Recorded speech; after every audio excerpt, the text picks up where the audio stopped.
शुभम करो परमात्मा से, प्रभु श्री राम से प्रार्थना करते हैं अमृतंगमय। हे ईश्वर, हमें असत्य से सत्य की ओर, अंधकार से प्रकाश की ओर और मृत्यु से अमरत्व की ओर ले चलें। हमारे हृदयों में भी यह ज्योति, ज्ञान की ज्योति प्रज्वलित करे, ऐसी हमारी प्रार्थना प्रभु श्री राम के चरणों में। दीप प्रज्वलन के साथ हम सब भी करतल ध्वनि से दीप प्रज्वलन।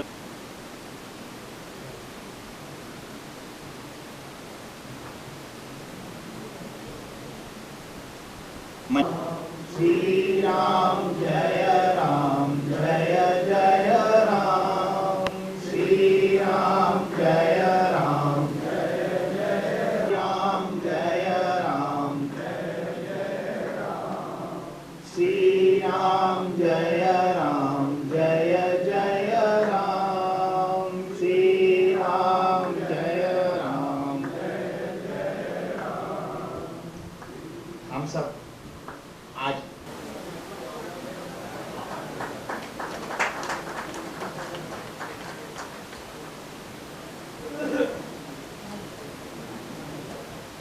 हाथ शॉल भेंट कर स्वागत करें। हम सब भी करतल ध्वनि से मानिए कैलाश चंद्र जी के स्वागत में शामिल हो।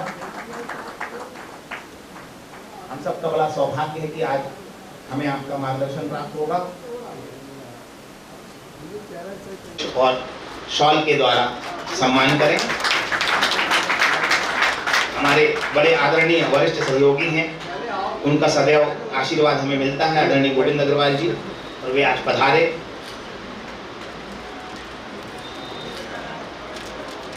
सुरेश पांडे जी का हम सबकी ओर से स्वागत अभिनंदन करें। भाई संदीप जैन, मतलब एक जयंती हो भी चुकी है अंबेडकर जी की। हमारा एक वार्षिक कैलेंडर आप सबके सहयोग से पूरा हुआ। सर्वप्रथम मैं जो हमारे मतलब शुरुआत से हम जैसा देख रहे हैं कि हमारी जो 3 चित्र होते हैं, माता जय श्री राम जी का, भारत माता का, नर्मदा जी का, और उसके साथ ही हम जिस भी संगोष्ठी, आज जैसे महाराज सेन जी की जयंती है, हम संत सेन जी की जयंती के उपलक्ष्य में यहाँ पर उपस्थित हुए हैं, तो मैं आप सभी का स्वागत करता हूँ, मंचासीन अतिथियों का स्वागत करता हूँ। आज के हमारे कार्यक्रम के मुख्य अतिथि और हमारे मार्गदर्शक श्री अभिजात कृष्ण त्रिपाठी जी का भी स्वागत है।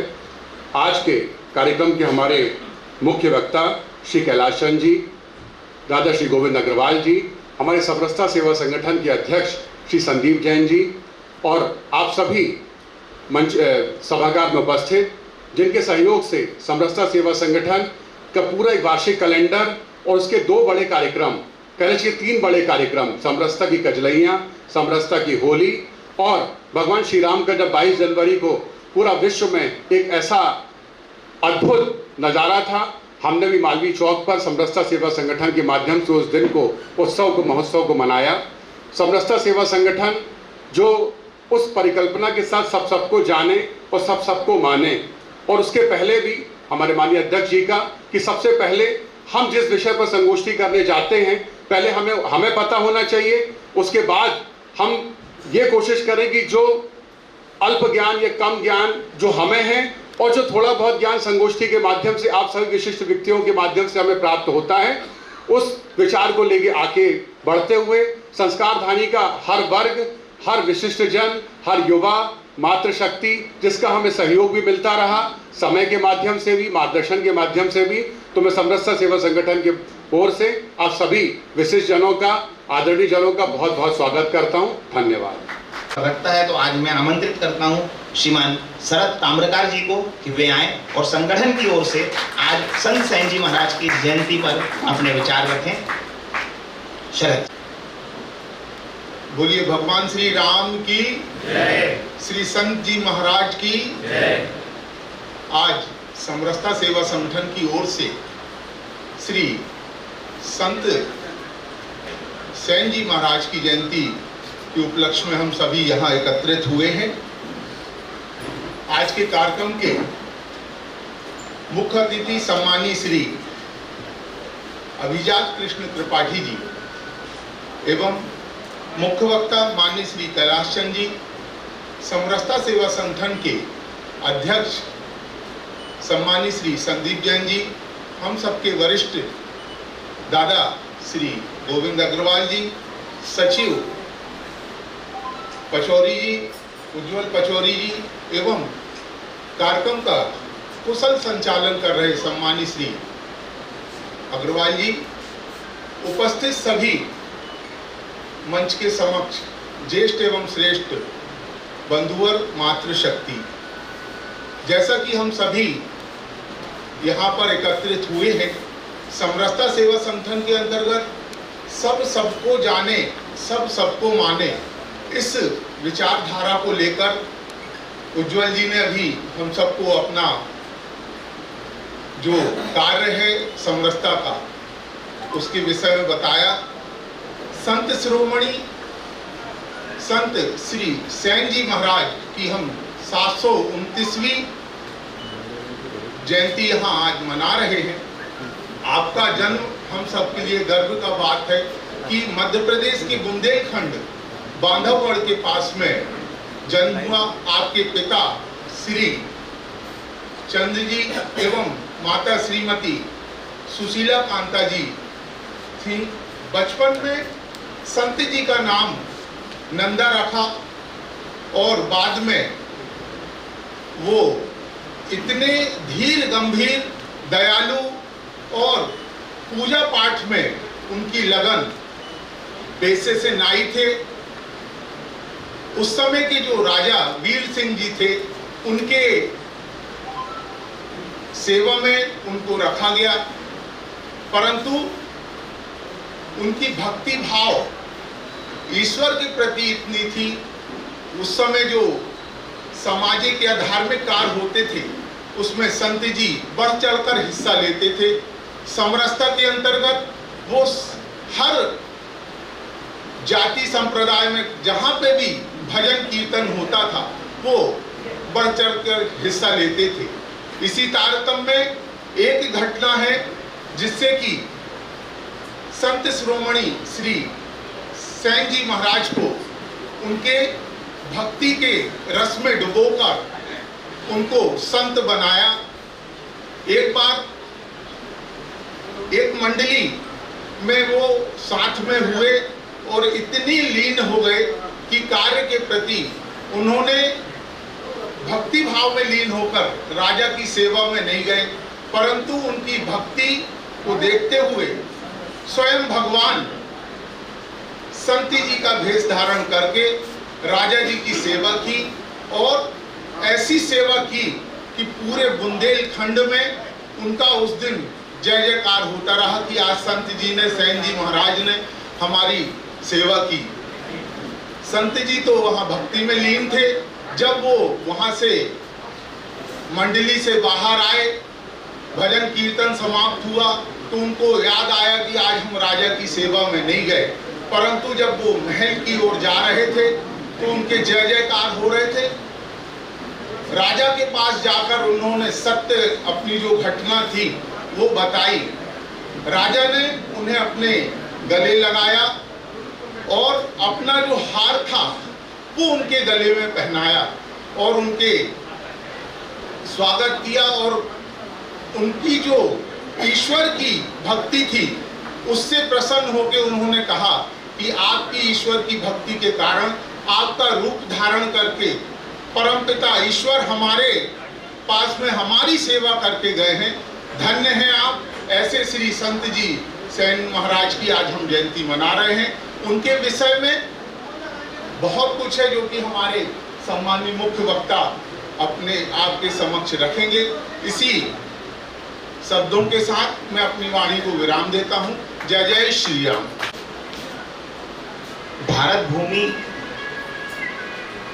रत्नों की भूमि है और ऐसे ऐसे महारत्न पिछले 10-20 हजार वर्षों में भारतवर्ष में हुए हैं जिनसे सारा समाज लाभान्वित होता है। और समरसता सेवा संगठन का भी यही मानना है कि जो संत हैं, जो महापुरुष हैं, वे सारे समाजों के लिए हैं, सबके मार्गदर्शन के लिए हैं। कालांतर में कुछ व्यवस्थाएं ऐसी बनी कि किसी ने कहा कि हम इनके वंशज हैं, इनको मानने वाले हैं, लेकिन हमारे महापुरुषों ने, हमारे संतों ने हम सबको समान रूप से अपने ज्ञान से प्रकाशित किया, लाभान्वित किया। और यही कारण है कि लोग कहते हैं कि सारी संस्कृतियां प्रभावित हो गई, लेकिन इतने वर्षों के संघर्ष के बाद भी यह सनातन संस्कृति सूर्य के समान दमक रही है। और यही विशेषता समरसता सेवा संगठन अपने कार्यक्रमों के माध्यम से आम समाज के बीच में इस बात का ज्ञान फैलाना चाहता है, जानकारी जागरूकता उत्पन्न करना चाहता है कि हम सबको जाने और सबको माने। आइए हम सुनते हैं हमारे आज के कार्यक्रम के मुख्य अतिथि डॉक्टर अभिजात कृष्ण त्रिपाठी जी के विचार कि वे समरसता सेवा संगठन की स्थापना के विचार में आपका बड़ा भारी योगदान है। ऐसे आदरणीय से एक बार उनका स्वागत करें। पे आसीन परम सम्मानीय कैलाश चंद जी, परम सम्मानीय गोविंद अग्रवाल जी, या समरसता सेवा संगठन के यशस्वी अध्यक्ष भाई संदीप जैन जी, कुशल संचालक धीरज अग्रवाल जी और कुशल सचिव भाई उज्जवल पचौरी जी, सामने दर्शक दीर्घा में लगभग सभी जाने पहचाने चेहरे हैं। भाई विजय सेन जी, संजय सेन जी, संतोष बैठे हैं, यूएस दुबे जी बैठे हैं, सुरेश विचित्र जी बैठे हैं, शरद चंद पालन जी बैठे हैं, विक्रम बैठे हैं, सभी चिरपरिचित चेहरे हैं। आपको बताना चाहूँगा कि संत सेन जी जिस समरसता सेवा संगठन को लेकर चल रहा है, रामानंद संप्रदाय रामभद्राचार्य जी के आशीष की कृपा से, उन्हीं रामानंदाचार्य जी के भी संत सेन जी कृपा पात्र शिष्य थे और उन्हीं से दीक्षा शिक्षा प्राप्त करके उन्होंने इस समाज को बढ़ाने का काम किया है। यह संगठन भी उसी दिशा में काम करने के लिए तत्पर है। 13 अप्रैल को इसका प्रादुर्भाव हुआ था। लगभग 380 दिन और 20 घंटे 380 दिन और 20 घंटे में इसने जितनी यात्रा तय की है, उस यात्रा में समरसता सेवा संगठन ने लगभग 1 लाख लोगों से सीधा जीवंत संपर्क स्थापित किया है।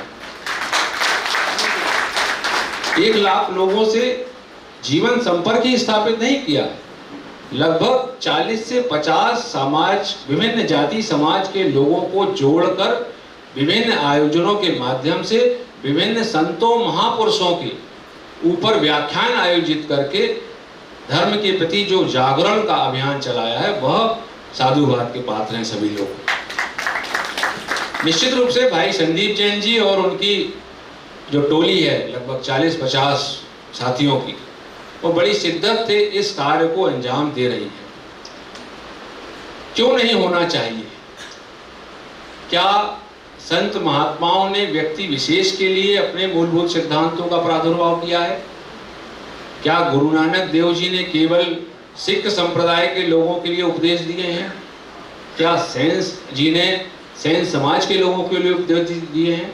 नहीं, उन्होंने तो अपने उपदेशों से सर्व जन हिताय सर्वजन सुखाय की बात की है, ताकि उन उपदेशों के माध्यम से सारा समाज जागृत हो पाए। और आज और आवश्यकता है समाज को हमें एकजुट होकर एक सूत्र के में पिरोने की, ताकि हम और ऊंचाइयां अपने भारत को दिला सकें। कैलाश जी भाई साहब बैठे हैं, संदीप जी भाई साहब बैठे हैं, ये राष्ट्रपुत्र हैं। दोनों ने अपने आप को राष्ट्र के लिए समर्पित कर दिया है और बहुत कम लोग, बिरले लोग ऐसे मिलते हैं जो सारा घर परिवार गृहस्थ आश्रम छोड़कर राष्ट्र के लिए अपने आप को समर्पित कर देते हैं। कबीर की वो लाइनें याद आती हैं, कबीर के जैसे अल्हड़ मदमस्त, हमन है इश्क मस्ताना हमन को होशियारी क्या, हमन है इश्क मस्ताना हमन को होशियारी क्या, रहे आजाद जो जग से हमन दुनिया से ने क्या न्यारी क्या, जो बिछड़े थे प्यारे भटकते दर बदर फिरते, हमारा यार हम में है हमन को इंतजारी क्या, हमन को इंतजारी क्या। तो कबीर को आपके सामने प्रस्तुत कबीर जयंती के दिन तो जरूर करेंगे। सारे संतों महात्माओं को लेकर इतना बड़ा आयोजन करना ये कुछ दिल्लगी नहीं है, छोटी बात नहीं है। कहते हैं ना, सुरकुनु होता है इंसान आफतें आने के बाद और रंग लाती है हिना पत्थर में पिस जाने के बाद। तो मित्रों, निश्चित रूप से यह जो अभियान आपने शुरू किया है यह अपनी ऊंचाइयां प्राप्त करेगा। और आप सभी समाज के लोगों से ऐसी आग्रह है कि संगठन से आप जुड़ें और ताकि आप दूसरे समाज के संतों को भी आत्मसात कर पाएं, उनके ज्ञान को समझ पाएं, ताकि हम एक नए भारत के निर्माण में अपना योगदान दे पाएंगे। बहुत बहुत आपने मुझे बुलाया, उसके लिए बहुत बहुत धन्यवाद, आपका अभिनंदन। जय श्री राम। कि लगातार प्रयासों से हम 40 से 50 समाजों के सहयोग से अनेक कार्यों को करने में सफल रहे हैं और समरसता सेवा संगठन निश्चित रूप से जबलपुर में अपनी एक संस्कारधानी में एक ऐसा उदाहरण बना है कि जिसकी पूरे देश में आने वाले समय में चर्चा होगी। हम चाहते हैं कि जो समाज छूट गए हैं या जो समाजों तक हम नहीं पहुंच पा रहे हैं, आपकी जानकारी में यदि ऐसे कोई भी बंधु आते हैं जो बहुत कम संख्या में जबलपुर में रहते हों, आप अवश्य बताएं, इससे कि हम लोग भी उन तक पहुंच सकें। मैं संक्षिप्त अध्यक्षीय उद्बोधन के लिए आमंत्रित करता हूं आदरणीय संदीप जैन जी को, कृपया आएं। मैया की जय, भारत माता की जय, भगवान श्री रामचंद्र जी की जय, संत शिरोमणि सेन महाराज जी की जय। आज समरसता सेवा संगठन के श्री संत जयंती की पूर्व संध्या पर आयोजित विचार गोष्ठी में हम सबके बीच में अपना मार्गदर्शन प्रदान करने के लिए कृपा पूर्वक पधारे परम सम्मानी कैलाश चंद जी भाई साहब, आज के कार्यक्रम के मुख्य अतिथि सम्मानी डॉक्टर अभिजात केशव त्रिपाठी जी, हम सभी के मार्गदर्शक अग्रवाल सभा के वरिष्ठतम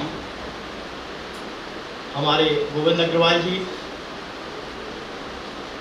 संस्था के सचिव भाई उज्ज्वल जी, मंच का संचालन कर रहे भाई धीरज जी और हमारे समक्ष बैठे हमारे सबके मार्गदर्शक आदरणीय शिवनारायण जी भाई साहब और मध्य प्रदेश शासन में जिनको कैबिनेट मंत्री का दर्जा प्राप्त है श्री रविकिरण साहू जी और ऐसी बहुत सी प्रभुतियाँ यहाँ पर सभागार में उपस्थित हैं। मैं सभी की गर्मामय उपस्थिति को नमन करते हुए मुख्य वक्ता जी के बीच में और आपके बीच में ज़्यादा समय नहीं लूँगा, लेकिन इतना जरूर कहूँगा कि जो बात अभी आई है, समरसता सेवा संगठन ने 1 साल के अल्प कार्यकाल में जो छोटा सा प्रयास किया है, निश्चित तौर पर ये समरसता सेवा संगठन के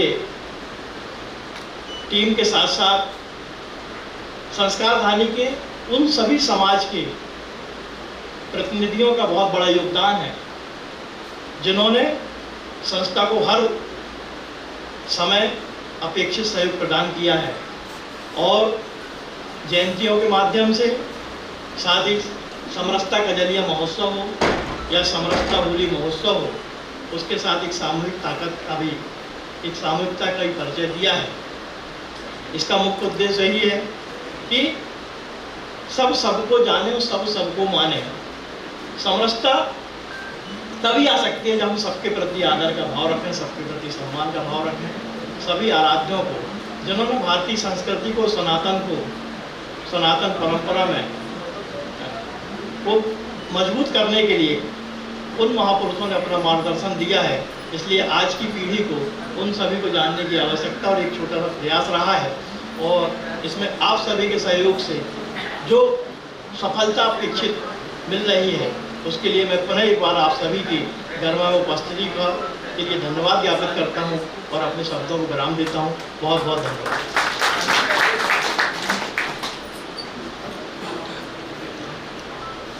संदीप जी ने कहा कि का रंगकोश, लेकिन अंश से जब हम देखेंगे तो अंशी और अंश एक हैं, इस नाते हम सब भी एक हैं।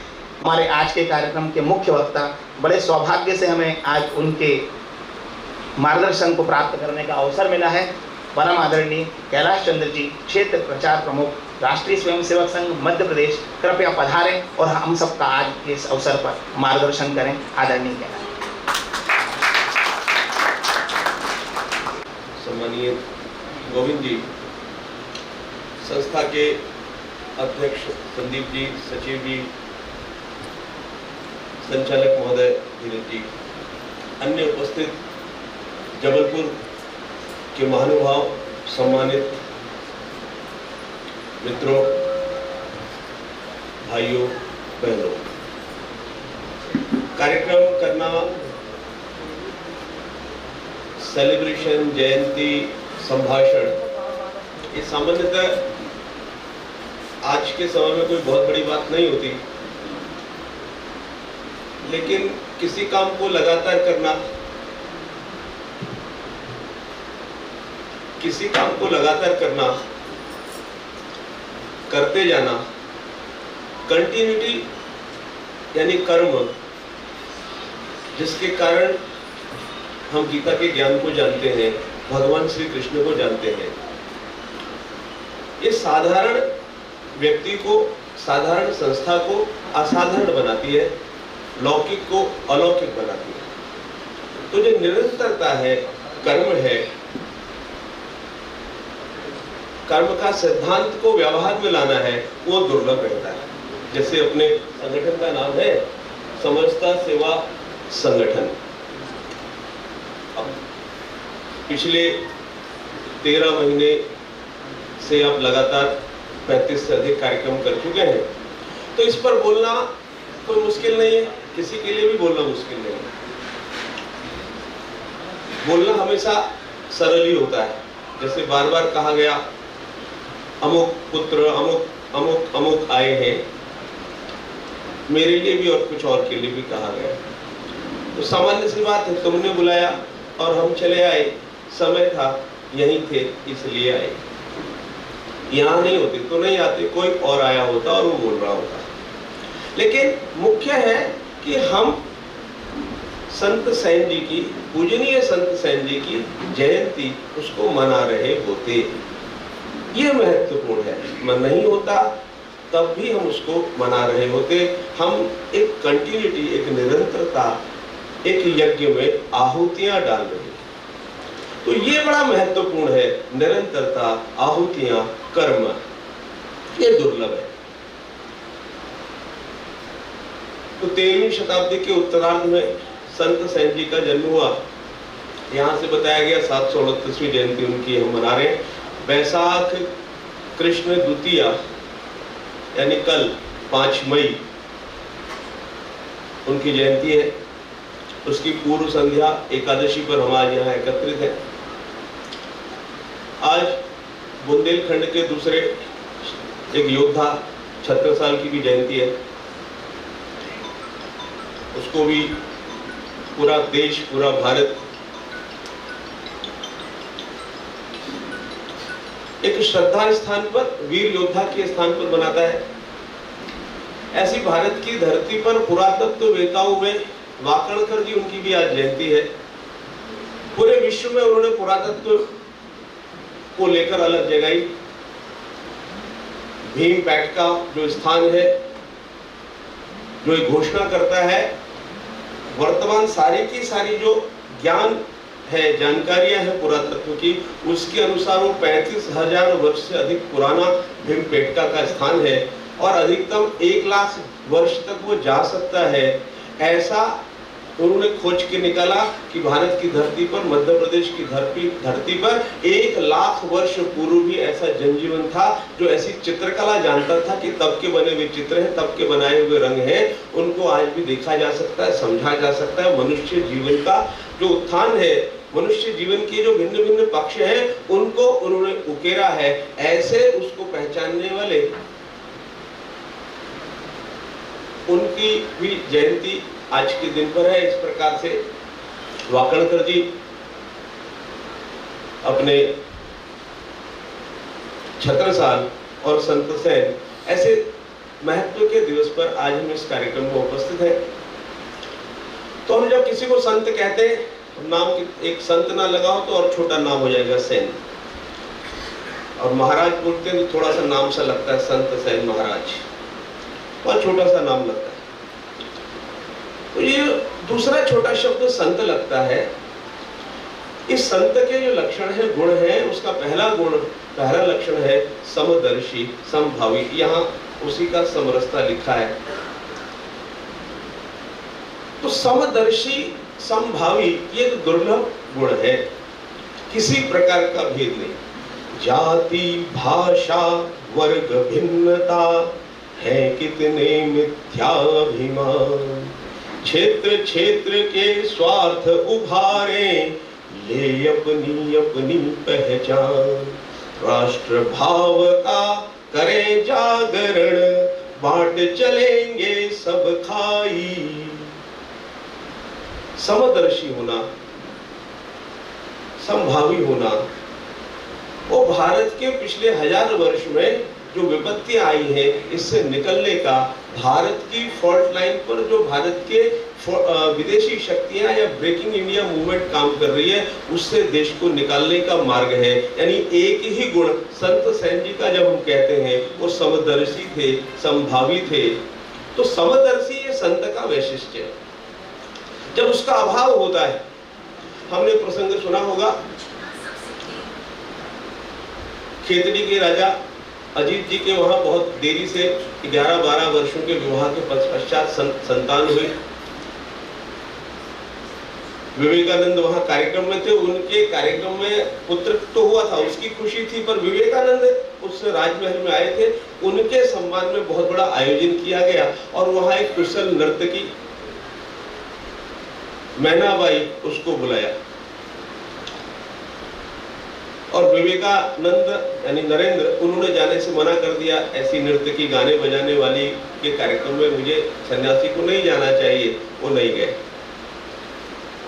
तो जैसे वो जो मैनाबाई थी, वो बड़ी खुश थी कि विवेकानंद जैसे अद्भुत व्यक्तित्व, ज्ञानी सन्यासी, वो कार्यक्रम में उसको सुनाने का अवसर मिलेगा और वो तो दिखाई नहीं दे रहा है। तो उसने अपना भजन गाया, प्रभु मेरे अवगुण चित्त न धरो, समदर्शी प्रभु नाम तिहारो। ये जो भजन है, ये उसी मैनाबाई का भजन है, उसके मुख से इस संसार में आया है। एक नदिया एक नार कहावत, उसके 3 अंतरे हैं। तो उसे सुनकर जहां बैठे थे विवेकानंद, वो रोते रोते बिलखते हुए उस कार्यक्रम में आए और मैनाबाई के चरणों में गिर गए। कहा, माँ तूने मेरी आंखें खोल दी, मेरे जैसा सन्यासी भी भेद करने लगा। माँ कहकर उसको संबोधित किया। यानी संत जब ये गुण खो देगा तो वो संत नहीं रह जाता, तो उसे समदर्शी समभावी, उसके कारण कोई संत होता है। ऐसे संतों की जीवनी पिछले 1 वर्ष से लगभग 35 महापुरुषों की हमने मनाई है, ऐसा यहाँ मंच से जानकारी दी गई। ये संत का वैशिष्ट्य है। पर जिन संत सेन जी की हम जयंती मना रहे हैं, उनके बारे में बहुत सारी जानकारी उपलब्ध नहीं है। मराठी भाषा में उन्होंने अभंग लिखे हैं, 150 अभंगों की जानकारी है। उसमें जो प्रसिद्ध अभंग है वो राशि पैसे को लेकर है, माया महाठगनी जिसको कबीर कहते हैं। उस पर उनका सर्वाधिक जो प्रचलित अभंग है वो मुद्रा को लेकर है, हाथ का मैल, लौकिक भाषा में जो हम कहते हैं, पहला अभंग इसको लेकर है। तो अब 750 साल पहले क्या व्यक्ति ऐसा था, ऐसा होता था? बड़ा पुरानी बात है। क्या सच में राधा हुई थी? तो राधा तक पहुंचना वो सामान्य व्यक्ति के बस की बात नहीं है। हम मीरा तक पहुंच सकते हैं, मीरा अभी हुई थी, कुछ समय पहले हुई थी। मीरा तक पहुंच गए तो हमारी यात्रा सफल हो गई। राधा हमारी बुद्धि, हमारी क्षमता उससे परे है। थोड़ा मीरा तक जा सकते हैं, कुछ 100 साल पहले की बात है। तो ऐसे ही कुछ प्रतिमा नजदीक के खोजने पड़ते हैं, तब हम उस विभूति तक पहुंच पाते हैं, उस दिव्य आत्मा तक पहुंच पाते हैं। अभी 1878 की बात है, या 80 भी कह सकते हैं। 78 से 83 तक या 86 तक नरेंद्र का परमहंस के साथ संबंध है। उनको पता चला परमहंस पैसे को हाथ नहीं लगाते, तो वो अंदर थे, उनके कंबल के नीचे एक सिक्का रख दिया नरेंद्र ने, 2 आने। परमहंस आकर बैठे और बिच्छू ने जैसा डंक मारा होगा ऐसे वो उछले और पलट के देखा तो नीचे सिक्का रखा था। तो नरेंद्र को बहुत आश्चर्य हुआ, कहीं उन्होंने देख तो नहीं लिया था कि वहां पर सिक्का रख दिया। उनके बारे में सरोदूर था, पैसे को हाथ नहीं लगा। यानी ये संत का गुण है। क्या अमीर, क्या गरीब, क्या मोटा, क्या पतला, क्या काला, कोई भाषा उससे परे है, ऐसा संभव है क्या? तो 750 साल पहले जिनके बारे में जानकारियां भी नहीं है, अब हमको से कुछ गीतों के माध्यम से, कुछ लोकोक्तियों के माध्यम से उनके जीवन का वर्णन मिलता है। लेकिन अभी जो लोग थे वो तो अभी थे ना, परमहंस तो अभी की बात है ना, तो ऐसा जीवन संभव। तो संत सेन जी के जीवन की कुछ घटनाएं, एक घटना यहाँ बताई गई प्रारंभ में ट्रस्ट के एक सदस्य के द्वारा कि भगवान स्वयं उसकी बजाय सेवा करने के लिए गए, राजा वीर सेन जी की सेवा के लिए। वो संत सेन नित्य ध्यान, पूजा पाठ, स्नान, भगवत भजन करते थे। यहाँ से बताया गया मन से डॉक्टर अभिजात जी ने रामानंद संप्रदाय से दीक्षित थे। रामानंद संप्रदाय अर्थात भगवान विष्णु का भक्त, अर्थात राम का भक्त, सीता का भक्त, हनुमान का भक्त। तो रामानंद संप्रदाय में विष्णु के अवतारों को लेकर काम होता है। तो इसी दीक्षा को राजा अपने संत सेन जी ने भी पाई, रामानंद संप्रदाय से दीक्षा ली। तो अलौकिकता क्या है संत में? अब उस अलौकिक उदाहरण उन्होंने यहाँ से बताया, उसको मैं पुनः बताऊंगा, पर उसके निकट जाने के लिए मैं दूसरा प्रसंग फिर से परमहंस का बताऊंगा। परमहंस बैठे थे, भजन कीर्तन चल रहा था, अचानक वो चीख पड़े। ध्यान में थे वो, भजन कीर्तन चल रहे थे, वो ध्यान में बैठे थे। मार डाला, मार डाला, मार डाला। तो भक्त उठे, क्या हो गया? तो देखा उन्होंने सीने पे हाथ रखा है, क्या हो गया? वो गाय चढ़ गई। तो देखा तो सीने में गाय के खुर बने हुए थे। गाय कहाँ चढ़ गई? तो देखा कि उस जो दक्षिण कलकत्ता में जो मंदिर है माँ काली का, तो वहां का जो गार्डन उस समय था, उस गार्डन में गाय आ गई थी। और उस समय जो परमहंस थे उस घास से एकाकार थे। उस घास से यानी प्रकृति से वो इतना तन्मय हो गए थे, उससे एकाकार हो गए थे। और उस समय घास के लिए गाय उस गार्डन में आ गई और घास खाने लगी। तो प्रकृति से एकाकार यानी हमारे संत, जिनको हम देवतुल्य कहते हैं, उनके गुण क्या है? उनके गुण है प्रकृति में रच जाना, प्रकृति में बस जाना और प्रकृति मय होते हैं, प्रकृति से तादात्म्य स्थापित कर लेते हैं। तो चैतन्य चराचर जगत जो ब्रह्म की अभिव्यक्ति है, एको अहम बहुश्यामः, उस परम चैतन्य के अंदर की इच्छा जागी कि मैं एक से अनंत हो जाऊं। तो उसके मुख से निकला एको अहम बहुश्यामः। तो ये सब पशु पक्षी, सब चराचर जगत जो दृश्यमान है और जो इन आंखों से नहीं दिखाई देता, ऐसा अदृश्यमान वो जगत भी वो परमात्मा की कृति है और वो अभिव्यक्त होती है। तो परमात्मा और इस प्रकृति में कोई अंतर नहीं है, ये उसी परमात्मा की कृति है। तो उसका वो उदाहरण है। बड़े सरल ढंग से उन्होंने प्रारंभ में आकर उस उदाहरण को बताया। मैं राधा के पास ले जाने के लिए मीरा के उदाहरण देकर ले जाना चाह रहा हूं। मैं उस संभावी बताने के लिए मैना बाई का उदाहरण दे रहा हूं। मैं संत सेन के पास ले जाने के लिए वो जो घटना घटी वो संभव थी है क्या? जगत नियंता एक नाई के कर्म को करने के लिए पूरी चराचर जगत के काम को छोड़कर एक साधारण जो जगत पिता है, जगत का राजा है, वो एक साधारण से राजा की सेवा में उपस्थित कैसे हो जाता है? क्यों आता है वो? यानी ये प्रकृति, ये परम सत्ता, उसकी अभिव्यक्ति एक हम बहुश्याम है, वो क्या है? ये सब काल्पनिक कथाएं हैं या इनमें कुछ दम है? उनके समकालीन है संत सेन जी के संत रविदास। अंतिम समय संत सेन जी का काशी में बीता, हमें पता ही होगा, नहीं पता होगा तो इसमें कोई अचरज नहीं, मैंने बता दिया। तो अंतिम समय वानप्रस्थ और संन्यास के समय की सारी आयु संत सेन जी ने काशी में बिताई। तो जाते समय या समकालीन वो रविदास के हैं, रैदास के हैं। तो रैदास का प्रसंग, संत सेन जी का प्रसंग जगत विख्यात नहीं है, लेकिन वही प्रसंग, ठीक वैसा ही प्रसंग संत रविदास जी का जगत विख्यात है। हम जानते हैं सेठ जी ने चार धाम की यात्रा पर जाना था, हरिद्वार जाना था। उन्होंने कहा, वो भक्त थे, कथा सत्संग में रैदास के उपस्थित रहते थे। उन्होंने कहा, रैदास मैं 15 दिन बाद जाने वाला हूँ चार धाम की यात्रा पर, गंगा स्नान पर, तू भी चलेगा? उसने संत रैदास ने हाँ भी नहीं कहा, ना भी नहीं कहा, कुछ काम है लोगों के, जूते गांठना है, तो काम है, अगर अभी नहीं किया तो फिर गर्मी आने वाली है, भयंकर गर्मी, उससे पहले लोगों के काम करके देने, अगर हो गए तो चलेंगे। धीरे धीरे कहते कहते उसके जाने का दिन आ गया और संत रविदास जी के वो काम नहीं हुए, वो सेठ जी के साथ नहीं जा सके। तो अपनी वो स्थिति बता रहे हैं कि मैं साथ नहीं जा पाऊंगा। तो सेठ जी कहते हैं, कितने दिन पहले बताया? तो सेठ जी जब जाने लगे तो संत रैदास जी ने जो चमड़ा गीला करने के लिए जो कटौती में पानी होता था उसमें से सिक्का निकाला और कहा, सेठ जी मैं जा नहीं पा रहा हूँ, ये सिक्का पकड़िए, ये माँ गंगा को, अपन नर्मदा के तट पर है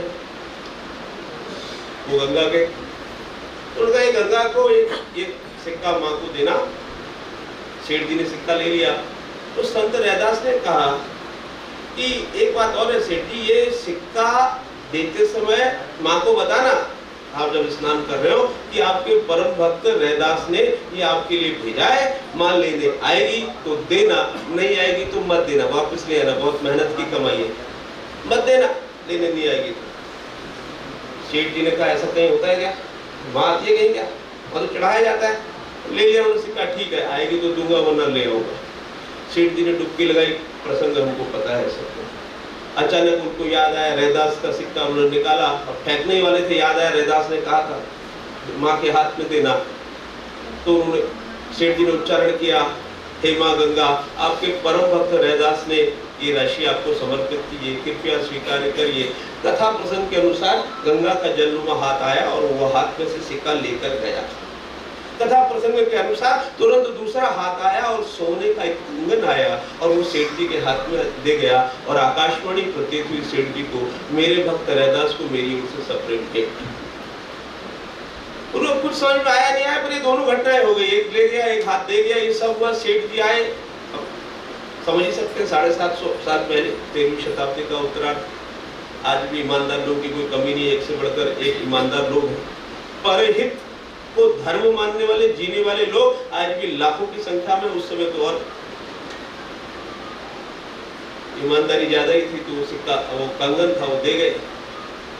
रैदास ने मना किया, मैं अपना मेहनत पर, कर्म पर आधारित व्यक्ति हूँ, अपनी मेहनत की कमाई खाता हूँ, खून पसीने की कमाई खाता हूँ, किसी का दिया हुआ नहीं लेता। और माँ गंगा ने भेज दिया, माँ गंगा को भी तो पता मैं किसी का लेता नहीं हूँ, अब क्या करूँ, ये हमारा काम नहीं है, सोने का कंगन है, हीरे जवाहरात जड़े हुए इसमें, नहीं लूंगा। सेठ जी ने कहा, मैं क्यों लूंगा, मेरा थोड़ी ना है। तो आखिर में लेना पड़ा, लिया। तो अब रैदास परेशान है, क्या करूं इसका। पत्नी आई, बोली, अरे इतनी अच्छी चीज है, रख लेते। तो समझाया, ये जड़ है, जो अपने पुरुषार्थ से नहीं कमाया ये समस्या ही लाएगा, आज नहीं तो कल लाएगा।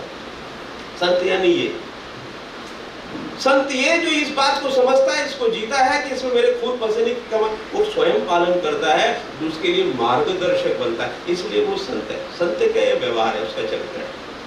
पत्नी नहीं मानी, इस बात पर कि मैं किसी को नहीं बताऊं, कि रख लिया, सहेली को बता दिया, सहेली ने दूसरी सहेली को बता दिया, रानी का कंगन खो गया, चर्चा हो गई, वहां आ गए, कंगन मिल गया, सेठ जी आ गए, परम प्रिय रानी का कंगन खोया है। अब समस्या ये थी, खोए दो थे, मिला एक, तो इसमें फटकार हो रही है, आखिर में पिटाई होनी शुरू हो गई और जेल की तैयारी। तो उस समय पत्नी रो रही है, पांव पकड़कर रैदास के, मेरे से गलती हो गई, आपने ठीक कहा था। पत्नी इधर रो रही है, सैनिक उधर पकड़ कर ले जा रहे, राजा सामने खड़ा है, वहां आदेश चल रहा है। तो रैदास ने कहा, ठीक है, मैं दूसरा कंगन भी देता हूं। रैदास बैठे, उसी स्थान पर बैठे जहां जूते गाड़ते थे, उसी कठौती में हाथ डाला जिसमें चमड़ा का पानी गीला करते थे। उनके मुख से निकला, मन चंगा तो कठौती में गंगा, तित गंगा तो इत भी गंगा, दे दूसरा कंगन गंगा मैया। आदेश दिया संत रैदास, आदेश दे दूसरा कंगन। पानी में हाथ डालकर दूसरा कंगन निकाल सकते, यानी जो प्रकृति से जब वो एकाकार होते हैं, ये संत जो है, ये समदर्शी, समभावी, ये प्रकृति से एकाकार होना, ये संतों का वैशिष्ट्य है। तो ये गुण होने के नाते वीर सेन अपने सत्या सेन जी, संत सेन जी जब सवेरे उठकर नहा धोकर भजन कीर्तन कर कर राजा की सेवा के लिए निकलने का समय है, उस समय वो दृश्य उपस्थित हुआ है कि एक भजन मंडली, भक्तों की टोली गुजरी, वो भी उसके साथ सम्मिलित हो गए, भजन कीर्तन गाने में मशगूल हो गए। कहाँ तो राजा के दरबार में उसकी सेवा के लिए जाना था, कहाँ वहां भूल गए। नित्य कर्मी, नित्य कर्म नित्य होता है। जैसे हम एक समान अंतराल पर इन महापुरुषों के जयंतियों को सेलिब्रेट कर रहे हैं, इसको मना रहे हैं। तो भगवान ने देखा कि उनका भक्त जो नित्य कर्मी है, कभी चूक नहीं करता, आज मेरे कारण चूक कर रहा है। यानी वो प्रकृति, वो जगन नियंता, रैदास आदेश देकर कहता है, तित गंगा गंगा दे दूसरा कंगन गंगा मैया। तो यहाँ परमात्मा कह रहा मेरा भक्त पर लांछन लगेगा, तो परमात्मा स्वयं आता है, परमात्मा आता है। ये उस संत की जो वृत्ति है, समदर्शी भाव है, प्रकृति से एक रूप हो जाना है, ये जो उसका वैशिष्ट्य है संत का, तो परमात्मा आता है। ये कहानियां नहीं है, ये हमारे इतिहास के प्रसंग हैं जिनको पाठ्य पुस्तकों में ठीक से नहीं बताया गया। तो ऐसी कहानियां जो किसी को पता नहीं, इक्का दुक्का कहीं कोई बोल देता है, उस रूप में व्यक्त होती है। इसमें अचरज की कोई बात नहीं। अचरज है समदर्शी होना, समभावी होना, व्यक्ति व्यक्ति में समानता देखना। हमने यहाँ लिखा है सब सबको जाने, सब सबको माने, सब में राम, सबके राम, मुझ में राम, तुझ में राम, उसमें राम, जो उसमें है वो मुझ में है, जो मुझ में है वो तुझ में है, जो तुझ में है वो सब में है। यह जो एकत्व है, जर्रे जर्रे में है झांकी भगवान की।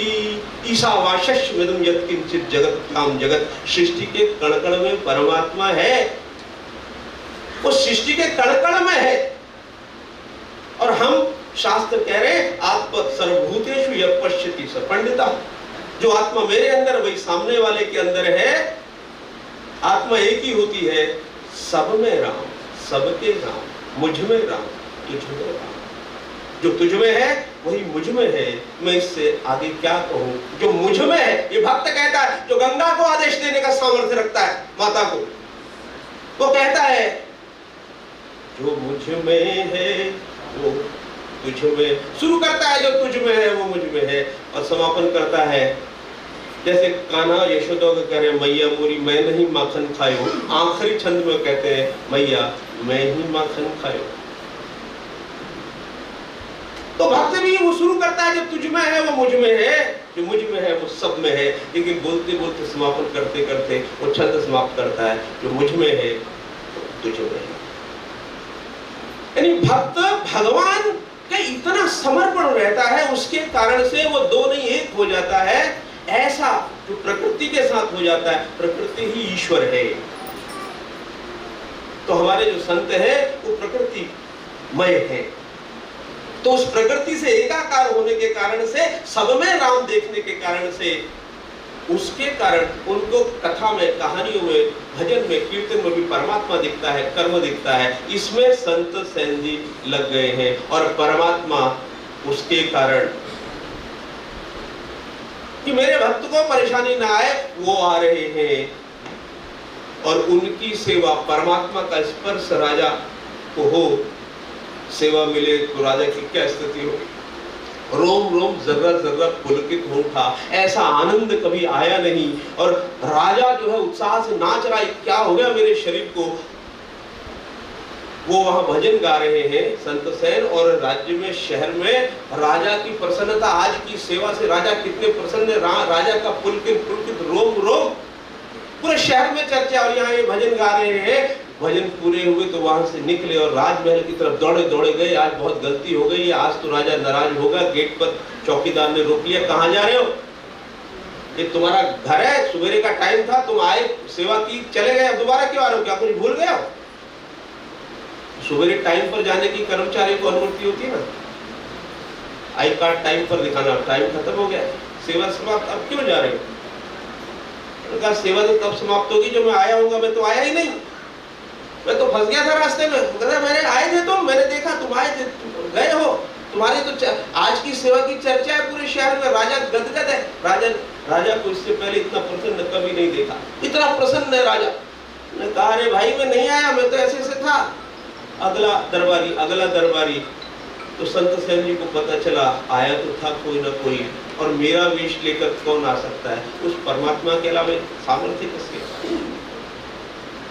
राजा से मुलाकात, चर्चा, दोनों का संवाद, राजा गदगद। राजा ने कहा रे मैं मूर्ख आदमी तेरी सेवा ले रहा था, तू तो परमात्मा का इतना अनन्य भक्त है कि तेरे विलंब को न सहकर परमात्मा सेवा के लिए आया है।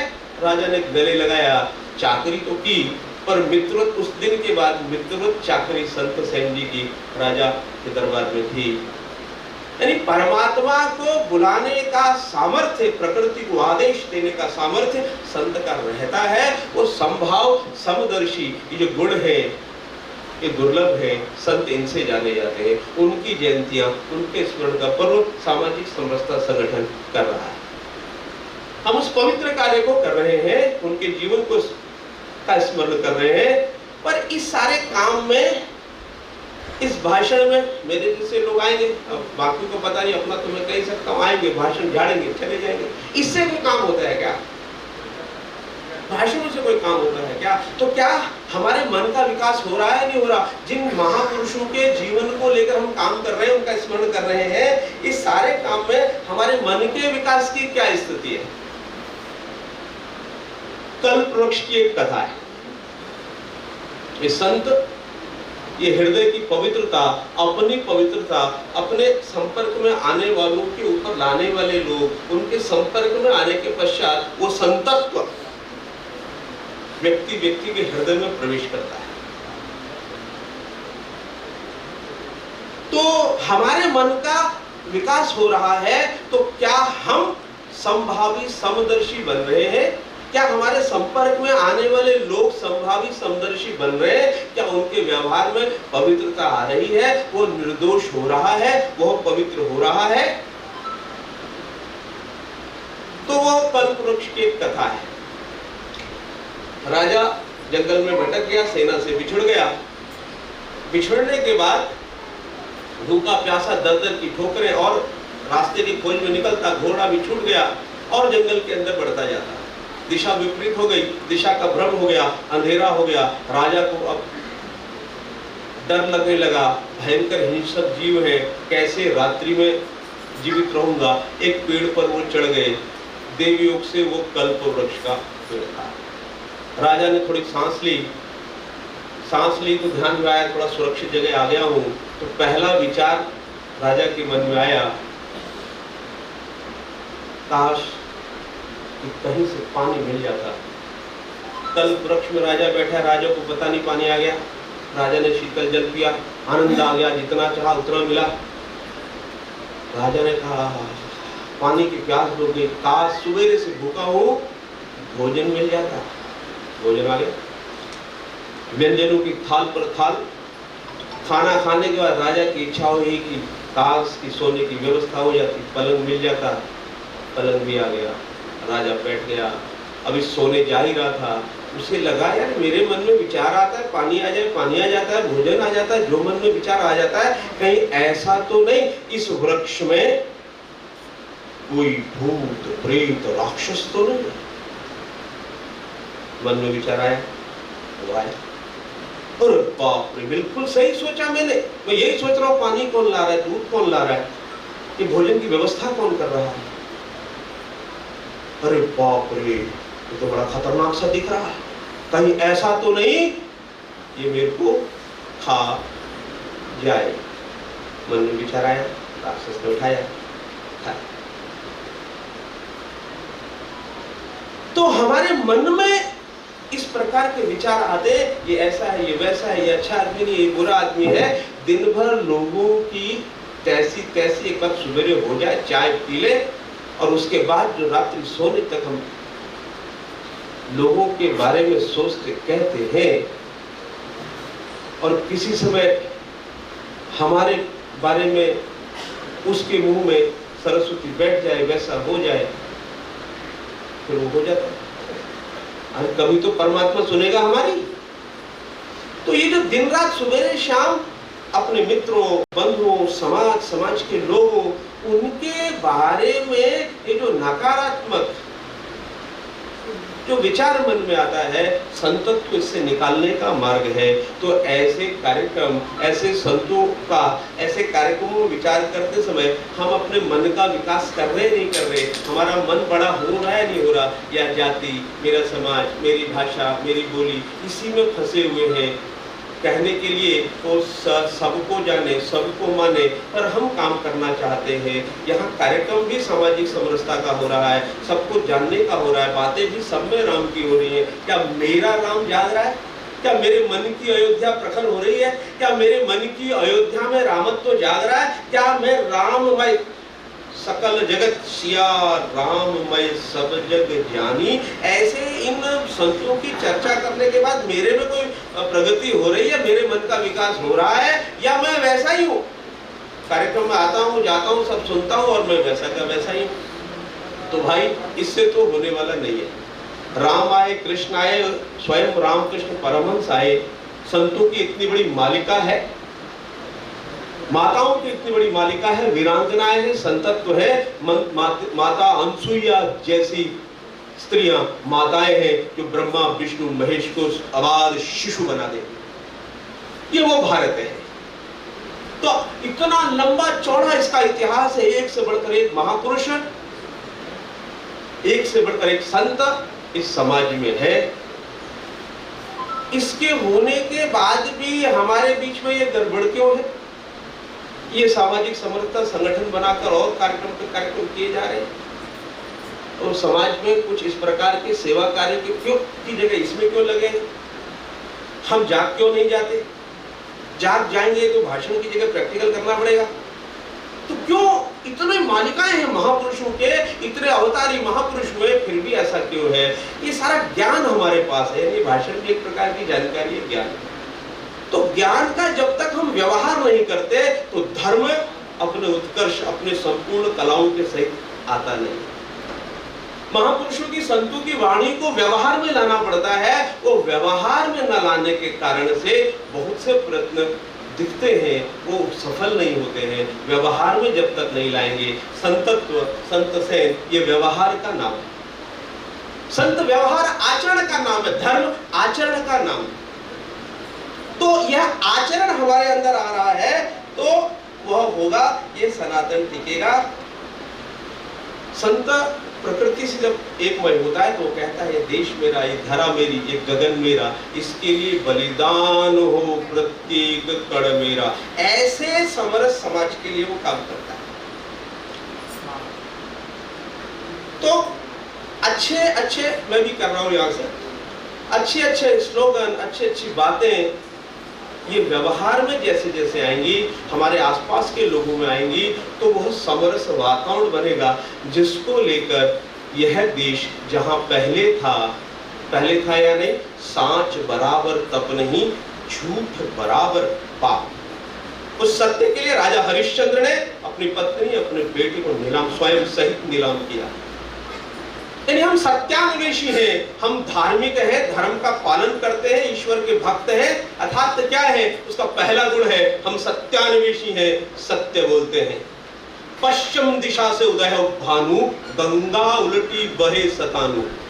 सब उथल पुथल हो सकती है, मैं सत्य के विहीन नहीं जा सकता। ये जो संतत्व के गुण हैं, ऐसे ऐसे महापुरुषों का स्मरण करते हुए इन संतत्व के गुणों का विचार, व्यवहार, आचरण हम करेंगे तो यह कार्यक्रम जो करने वाले हैं, आयोजक हैं, उनका जो लक्ष्य है, उनका जो मंतव्य है, वह भी सफल होगा। और संत सैन जैसे जो व्यक्तित्व जन्मे हैं, उनके जीवन की सार्थकता, पवित्रता, वह भी हम अपनाएंगे तो परमेश्वर की प्रकृति में जो लीला है उसका भी समापन, उसका यथोगान, जो सब मिलकर पंच नदियां मिल महानद, कभी गंगा बनती है, कभी बंगाल की खाड़ी में गिरती है। तो ये सारा का सारा बोध, यह ज्ञान जब व्यवहार में आएगा तो समाज वैसा बनेगा जिसके लिए परमात्मा ने इच्छा की, एको एवं बहुश्यामः तो हम एक ही हैं, तो भेद कैसा। आपने सुना, उसके लिए धन्यवाद।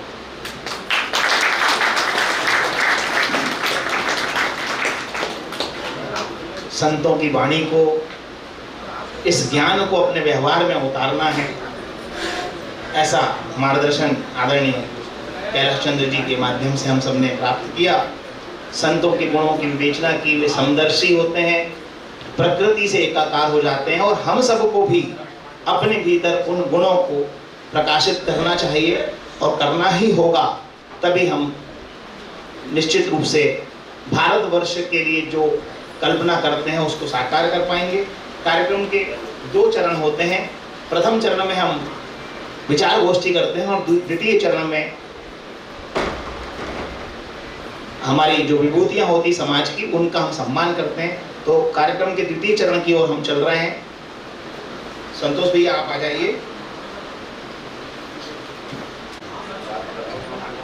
श्रीमती नीलम सेन, श्रीमती नीलम सेन जी, श्रीमती नेहा सेन, श्रीमती नेहा सेन, श्री अशुल सेन जी दैनिक समाचार पत्रिका से पत्रकार हैं, श्रीमती संध्या श्रीवास, कुमारी वैष्णवी श्रीवास। श्रीमती संध्या जी कृपया आएं। आप भौतिक शास्त्र में आपने पीएचडी की है और शिक्षा की जागृति, शिक्षा की जागृति सब और फैले, इसके लिए प्रयासरत हैं श्रीमती संध्या श्रीवास जी। कुमारी वैष्णवी श्रीवास, आपने वैष्णवी जी आ जाएं। करतल ध्वनि से हम सब भी हमारे इन बंधुओं में मातृशक्ति के सम्मान में शामिल होंगे। वैष्णवी श्रीवास ने 10वीं कक्षा में सर्वोच्च अंक प्राप्त किया अपने विद्यालय में। श्री ब्रजेश उसरेठे जी वन बंधु परिषद में जबलपुर संभाग का कार्य आप देखते हैं, कृपया आएं। श्री संजय सेन जी, आप पत्रकार हैं, आप भी सादर आमंत्रित हैं। श्री अंकित सेन जी, अंकित सेन पर्वतारोही के रूप में संस्कारधानी को आपने गौरवान्वित किया है, ऐसे अंकित जी भी हमारे बीच हैं। श्री नरेंद्र श्रीवास जी,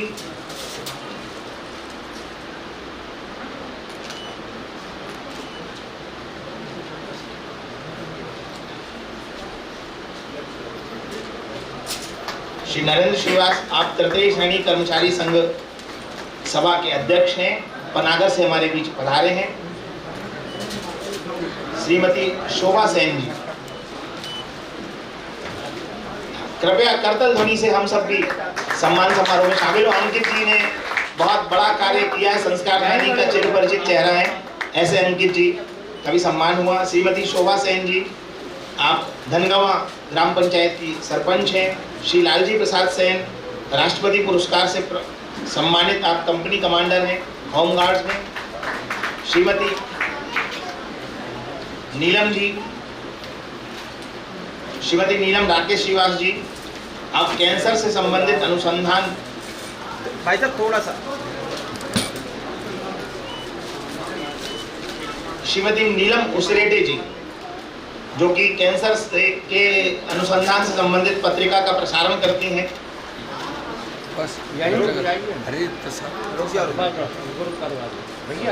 श्री सीताराम सेन जी नारायणी सेना के संयोजक हैं।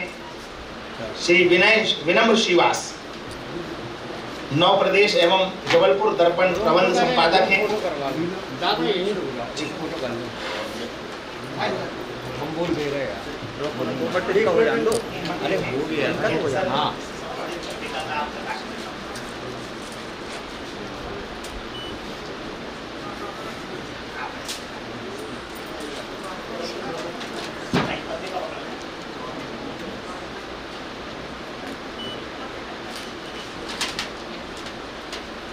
विनम्र श्रीवास,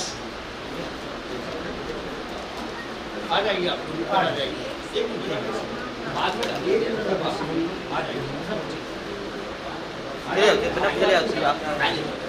में जाओ तो हो जाएगा तुम्हारा। जाओ जाओ जाओ ऊपर जाओ। हाँ कुछ नीचे हो जाएंगे ना। हाँ एक भैया भैया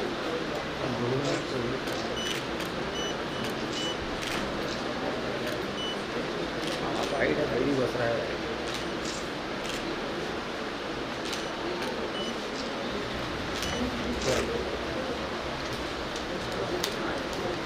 जोरदार ताली से आप इन सबका स्वागत करते जाइए। हमारे इन बंधुओं और मातृशक्ति का स्वागत हो रहा है। श्री नारायण प्रसाद सेन जी समाज सेवी हैं, समाज के भीष्म पितामह कहलाते हैं। नारायण प्रसाद सेन जी, श्रीमती वर्षा उसरेटे जी, MSc फिजिक्स, आप भी कृपया पधारें।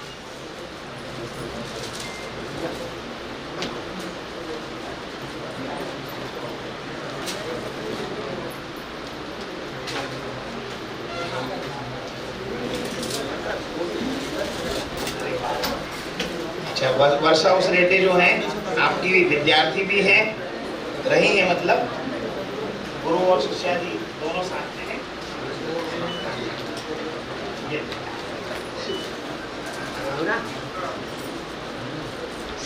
श्री अंकित सेन कथक नृत्य में, अंकित जी आए।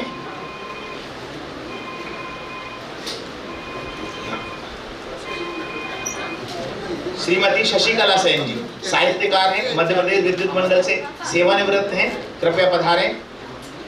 श्री विपिन सराठे, विपिन सराठे जी साहित्यकार हैं, कृपया पधारें।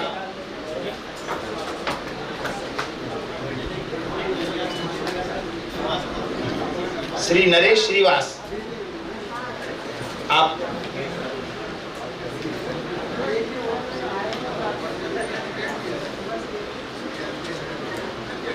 नरेश श्रीवास जी प्रजापिता ब्रह्म कुमारी में आप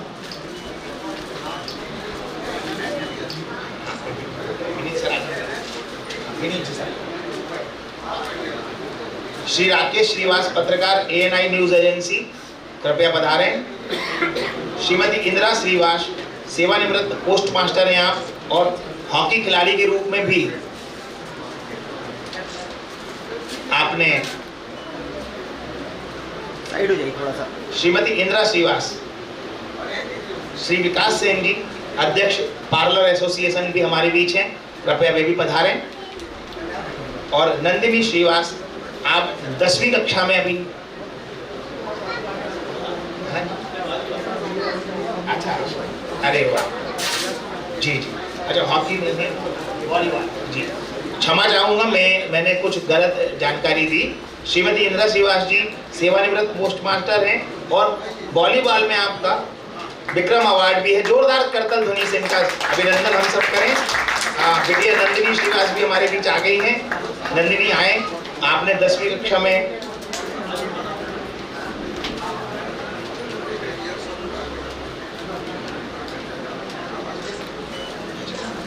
गायत्री सेन, कृपया आए।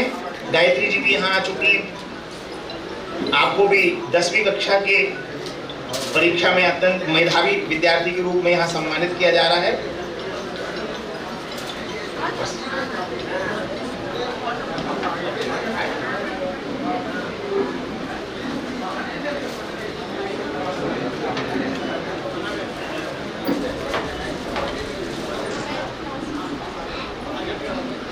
राधिका सेन 12वीं कक्षा की मेधावी विद्यार्थी के रूप में इनका यह सम्मान हो रहा है। मैं चाहूंगा आप सब हमारी बेटियों और बेटों के लिए जिन्होंने इतना बड़ा कार्य किया है, उनके लिए सम्मान में करतल ध्वनि करें।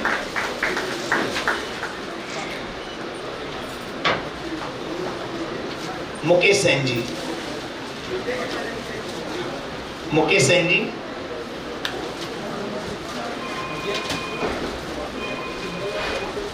कार्यक्रम में आइए मुकेश जी।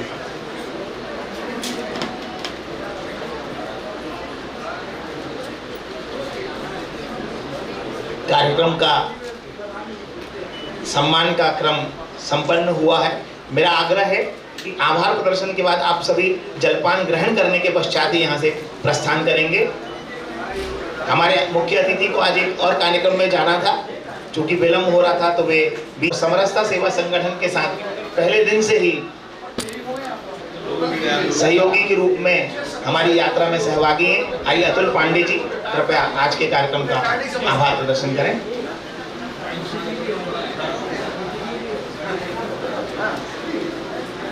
धन्यवाद धीरज सर। सर्वप्रथम मैं उन बंधुओं को, उन बांधवों को जिनको आज इस मंच से सम्मानित किया गया है, बहुत बहुत शुभकामनाएं देता हूं। आपके मार्गदर्शन में आपका समाज ही नहीं, यह जिला और यह देश निरंतर प्रगति करेगा और आप नए नए आयामों को निश्चित रूप से आगे ले जाएंगे, ऐसा हम इस मंच के माध्यम से समझते हैं। मैं आभारी हूँ आज के मुख्य अतिथि माननीय अभिजात कृष्ण त्रिपाठी जी, जो कि एक बहुत ही अच्छे प्रिंसिपल के साथ साथ में हम लोगों को मार्गदर्शन करते रहते हैं। उनका मैं बहुत बहुत आभार प्रकट करता हूं कि उन्होंने यहाँ पर समय दिया और हमें मार्गदर्शन दिया। आदरणीय कैलाश जी, जिन्होंने इस मंच के माध्यम से, आज मैं पीछे बैठ के सुन रहा था, निश्चित ही बहुत ही सारगर्भित बातें प्रस्तुत की हैं। मैं सभी की ओर से सर आपका बहुत बहुत आभार प्रकट करता हूं। आदरणीय अग्रवाल सर, जिन्होंने इस संगठन को अपने माध्यम से आगे बढ़ाने में निश्चित रूप से अपना सहयोग प्रदान किया है और कर रहे हैं। कार्यक्रम को और इस पूरे उद्देश्य को आगे ले जाने में हमारे कार्यक्रम के अध्यक्ष आदरणीय हमारे भैया, जिनको निश्चित रूप से हम साधुवाद ही दे सकते हैं, मैं आपका बहुत बहुत आभार प्रकट करता हूं। और जो सभी सज्जन यहाँ पर उपस्थित रहे, जो निरंतर इस समरसता सेवा संगठन को आगे ले जाने में अपनी भूमिका का निर्वहन कर रहे हैं, मैं प्रत्येक व्यक्ति का बहुत बहुत आभार प्रकट करता हूं। कार्यक्रम का संचालन कर रहे धीरज जी का, विशाल पचौरी जी का, मैं बहुत बहुत उज्जवल पचौरी जी का बहुत बहुत आभार।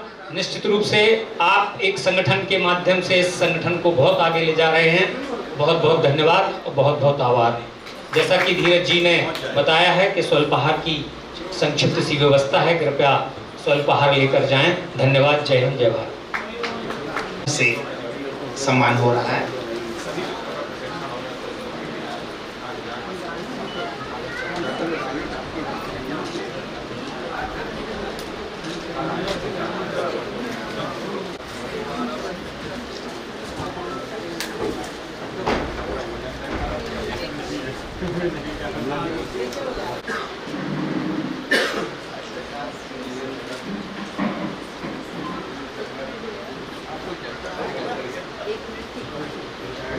मेरी ट्रॉफी वहीं पे रखी थी।